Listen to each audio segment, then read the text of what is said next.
दिल्ली के मनीष को फैजान, आलम और मिलाल ने मिल करके मार डाला। 60 बार चाकुओं से गोदा है। 10, 20, 25, 30, 40, 50 नहीं, 60 बार चाकुओं से गोद दिया। नमस्ते, मैं राशिद। इंडिया न्यूज के डिजिटल प्लेटफॉर्म पर आज आपके लिए दिल्ली की खबर जाननी बहुत जरूरी है। दिल्ली की खबर जो नंद नगरी और सुंदर नगरी के इलाके से निकल करके आई है। जानते हैं आप, ये इलाका है नॉर्थ ईस्ट दिल्ली का, जहां पर दिल्ली में दंगों की आग लगी थी। यहीं से बहुत ज्यादा दूर नहीं है यमुना विहार का इलाका, सीलमपुर का इलाका, जाफराबाद का इलाका, नई सीमापुरी, पुरानी सीमापुरी, शाहदरा, ये सभी इलाके आज की तारीख में तनाव में हैं।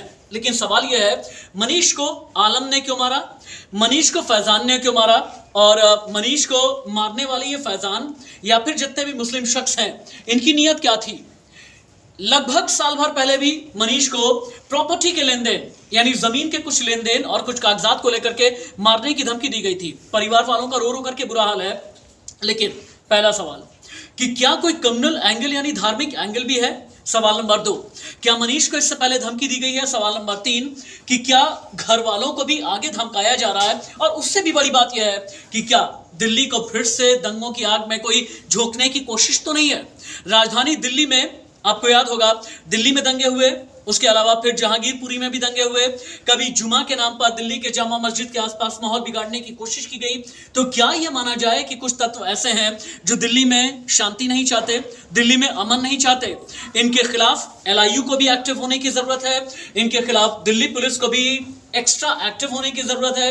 क्योंकि जो जोन है ना, नॉर्थ ईस्ट दिल्ली इलाके का जो जोन है, ये दो समुदाय के लिहाज से पिछले कई सालों में बहुत ही ज्यादा संवेदनशील कहा जाता है।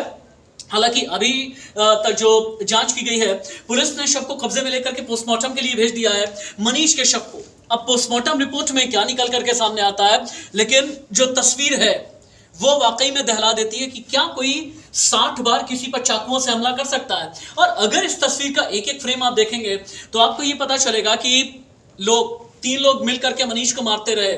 फैजान मारता रहा, आलम मारता रहा, बिलाल मारता रहा, लेकिन आसपास के लोग कुर्सी पर बैठे रहे।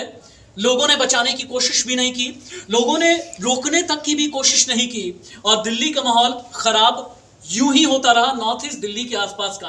अब यहां से लगे हुए जितने भी इलाके हैं, जितने भी मेट्रो कनेक्टिविटी है, हर जगह पर एडिशनल पुलिस फोर्स की डिप्लॉयमेंट की गई है।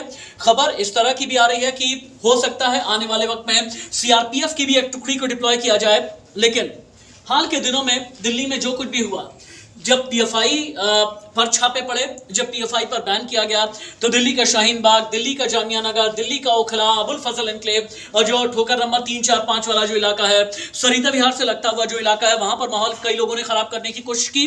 और अब मनीष यानी एक हिंदू लड़के की हत्या 60 बार चाकू मार करके की गई है नॉर्थ ईस्ट दिल्ली के नंद नगरी और सुंदर नगरी के इलाके में।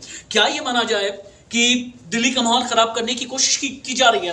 क्या यह माना जाए कि दिल्ली के खिलाफ बड़ा षड्यंत्र अंजाम दिए जाने की कोशिश की जा रही है? गृह मंत्रालय भी अलर्ट पर है, दिल्ली पुलिस भी अलर्ट पर है, एलआईयू से लेकर के जितनी एजेंसीज हैं इनपुट इकट्ठा कर रही हैं। और इनपुट मिलने के बाद खबरें ऐसी भी आ रही हैं कि कुछ लोगों के खिलाफ बड़ा एक्शन भी होने वाला है। ये दिल्ली नहीं, पूरे देश के लिए बड़ी खबर थी, आपके लिए जानना जरूरी था। और 360 डिग्री एंगल से investigation India news digital platform आगे करता रहेगा। मेरे साथ आप बने रहें।